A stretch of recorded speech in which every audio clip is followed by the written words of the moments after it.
क्या है? सत, चित और आनंद। सत का तात्पर्य क्या है? सत का तात्पर्य है सत्ता से। एक ऐसी सत्ता जिसका प्रभाव हर जगह है। आप और सरल शब्द में समझिए तो सत्ता यानी सरकार।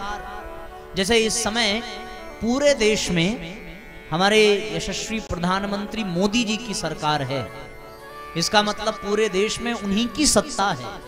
उसी प्रकार सत यानी एक ऐसी सत्ता जिसका वर्चस्व, जिसका अधिकार और जिसके द्वारा ही पूरा संसार प्रभावित हो रहा हो। वो तो केवल एक देश के प्रधानमंत्री हैं।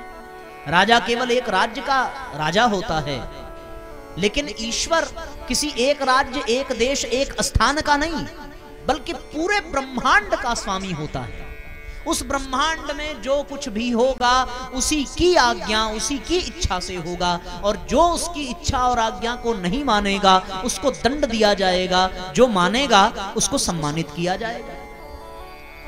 प्रधानमंत्री देश की राजधानी दिल्ली में बैठता है, लेकिन यदि देश के किसी भी कोने में कोई भी कार्य गलत करे तो उसका शासन, उसका प्रशासन, उसकी सत्ता उस व्यक्ति को दंड देती है।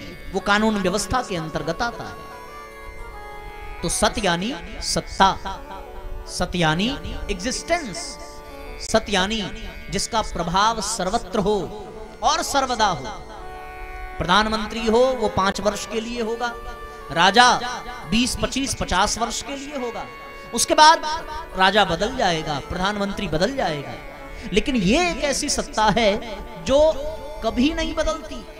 जब से सृष्टि है उसके पहले से इसकी सत्ता, और जब तक सृष्टि रहेगी तब तक इसकी सत्ता, और जब सब कुछ समाप्त हो जाएगा तब भी यदि किसी की सत्ता बचेगी तो इसी की सत्ता। वो किसकी सत्ता है साथियों? वो सत्ता है मां की। किसकी सत्ता है? मां की। आपको जन्म देने से पहले भी आपकी मां थी, और जन्म देने के पश्चात भी वो हमारा पोषण करती है, और जन्म समाप्त हो जाता है तो हम उसी मां की गोद में ही समाहित हो जाते हैं। वो मां ही है। आप समझो, मां की ही सत्ता सर्वत्र विद्यमान है। कैसे? हम दुनिया के किसी भी कोने में हों, जरा सा दुख आ जाए और जरा सा कष्ट आ जाए या अचानक से चोट लग जाए तो पिता की याद बाद में आती है। पहले किसकी याद आती है? अपने मां की याद आती है। लोग दर्द से कराहते हैं तो कराह करके एक ही बात कहते हैं। अब आप अपने यहाँ किस भाषा में कहते होंगे? हमारे यहाँ भोजपुरी भाषा में पीड़ित व्यक्ति, उसको घाव लग जाए और डॉक्टर इलाज करे और इंजेक्शन लगावे तो दर्द के मारे उसके मुंह से पहला शब्द यही निकलता है, अरे मुरे माई हो। तुरंत अपनी मां को याद करता है। इसका मतलब क्या हुआ? मां को ही याद क्यों किया? क्योंकि उसकी मां उसके घर पे है, लेकिन वहां भी मां की याद आई तो मां की याद आते ही, मां का स्मरण होते ही वो दर्द, वो पीड़ा थोड़ी कम जरूर हो जाती है। और ये विश्वास भी हो जाता है कि यदि हम पर उस जगत जननी पराम्बा भगवती मां गायत्री की कृपा हो, मां दुर्गा की कृपा होगी तो हमारे सारे कष्ट मिट जाएंगे। उसकी सत्ता सदैव है। दूसरा है साथियों चित्त। चित्त यानी चैतन्यता, चित्त यानी सक्रियता। उस मां के नाते ही चारों ओर सक्रियता है। बिना मां के इस संसार का एक भी कण अपने स्थान से हिल नहीं सकता। इसको भी आप व्यवहारिक उदाहरण से इस प्रकार समझें कि आप देखें तो बच्चा सवेरे सोया रहता है अपने बिस्तर पर, आलस्य में, प्रमाद में डूबा रहेगा और बड़े बड़े सपने देखता रहेगा। लेकिन उन सपनों को देखने के लिए नींद से जगना पड़ेगा, और नींद से जगने के लिए आलस्य छोड़ना पड़ेगा। खुद से आलस्य छोड़ते बनता नहीं, खुद से स्वप्न से बाहर आते बनता नहीं। तो फिर होता क्या है? उस बच्चे के पास कौन जाती है?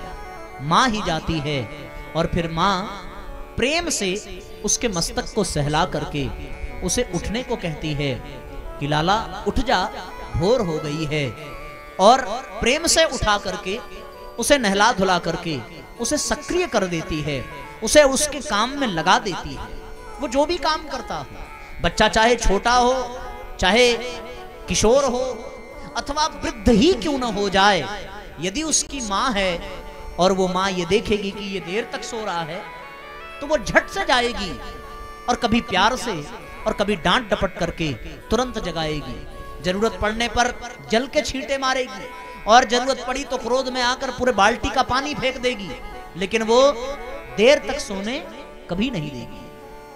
उसी प्रकार वो जगत जननी भी अपनी प्रेरणा से, अपनी शक्ति से इस सृष्टि के प्रत्येक कण को संचालित करती है, इस सृष्टि के प्रत्येक कण को रोमांचित करती है, और उसी की प्रेरणा से ये सारे ग्रह, नक्षत्र, सूर्य, चंद्रमा, तारा मंडल, पृथ्वी, समुद्र इत्यादि, ये पवन, ये अग्नि, ये जल, ये वायु, ये सब के सब यदि सक्रिय हैं और पूरे अनुशासन के साथ, तो वो किसकी वजह से? केवल और केवल माँ की वजह से। और उस माँ की प्रेरणा से ही हम सब इस कथा में आए हैं, अन्यथा हम अपने घर में बैठे होते, इस समय कोई चाय पी रहा होता, कोई मसाला पीस रहा होता, कोई चूल्हा जला रहा होता, कोई भोजन पका रहा होता, कोई गाय के पास उसकी सेवा कर रहा होता, कोई बच्चों के साथ समय बिता रहा होता। पर उस माँ ने ही प्रेरणा दी कि यहाँ कथा हो रही है, घर से निकलना चाहिए और निकल करके कथा में जाना चाहिए। और विशेष करके सामान्य दिनों में वो प्रेरणा कम होगी, पर जब नवरात्रि का पावन पर्व होता है तो वो प्रेरणा और अधिक होती है कि भैया नवरात्रि का पर्व चल रहा है, माँ को प्रसन्न करना है, अवश्य कथा में जाना चाहिए। तो हमारे भीतर की चैतन्यता माँ की वजह से, चारों ओर सत्ता उस माँ की ही, और सच्चित आनंद। मेरा अपना ये अनुभव है और आपने भी अनुभव किया होगा।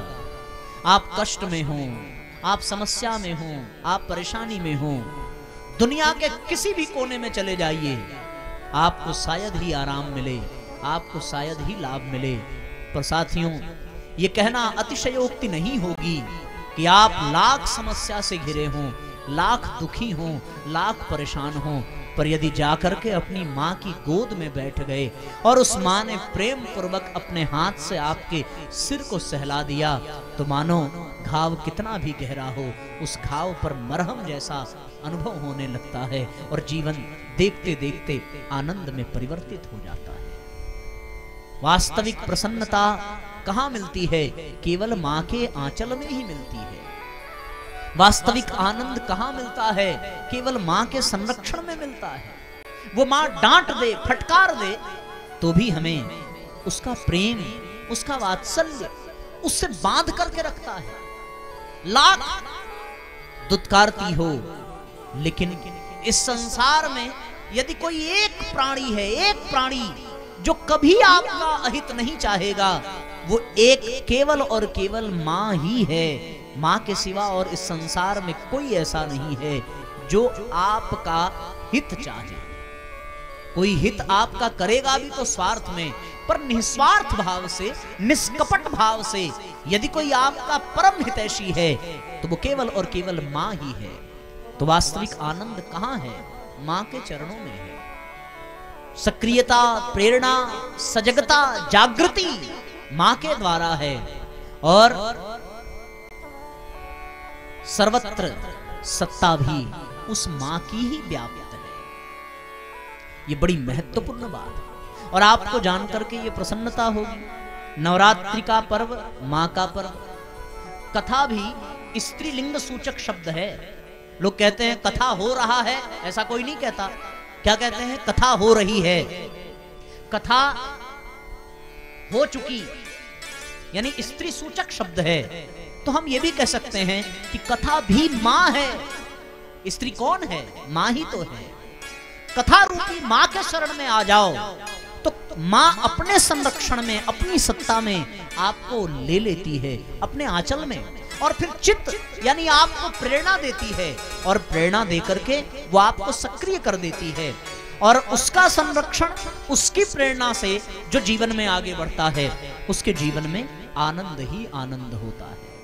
यही है नवरात्रि के पर्व पर सच्चित आनंद की व्याख्या वो केवल और केवल मां के संरक्षण में, मां के द्वारा और मां के अनुशासन में पलने वाला, बढ़ने वाला जीव ही आनंद की प्राप्ति कर लेता है और उसका जीवन धन्य हो जाता है। बात समझ में आ रही है आप लोगों को? किसको किसको समझ में आ रही है भाई? हाथ उठाओ जरा। अच्छा एक बात बताओ, आप लोग समझदार ज्यादा हैं कि हम समझा अच्छा रहे हैं? बताओ जरा। हैं? नहीं, केवल आप कह रहे हैं, ये लोग तो कह रहे हैं कि हम समझदार ज्यादा हैं, आप कम समझा पा रहे हैं। बोलो भाई। अच्छा समझदार कितने लोग हैं? हाथ उठाओ जरा। ले अच्छी बात है, समझदार होना बहुत जरूरी है।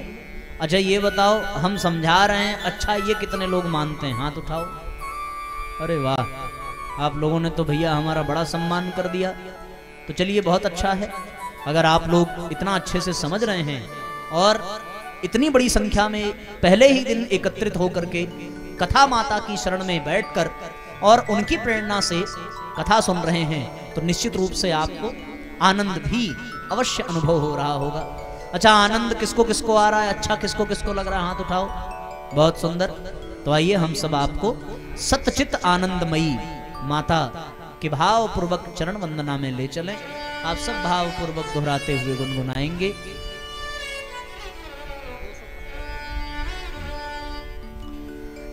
तू सतचित आनंदमयी है, यह सबको बतलाएं। तू सतचित आनंदमयी है, यह सबको बतलाए। तू सतचित आनंदमयी है, यह सबको बतलाए। ऐसी शक्ति हमें दो माता, ऐसी शक्ति हमें दो माता, हम तेरे गुण गाएं। तू सच्चित आनंदमयी है, यह सबको बतलाए। दोनों हाथ ऊपर उठाइए, भाव पूर्वक सब दोहराइए।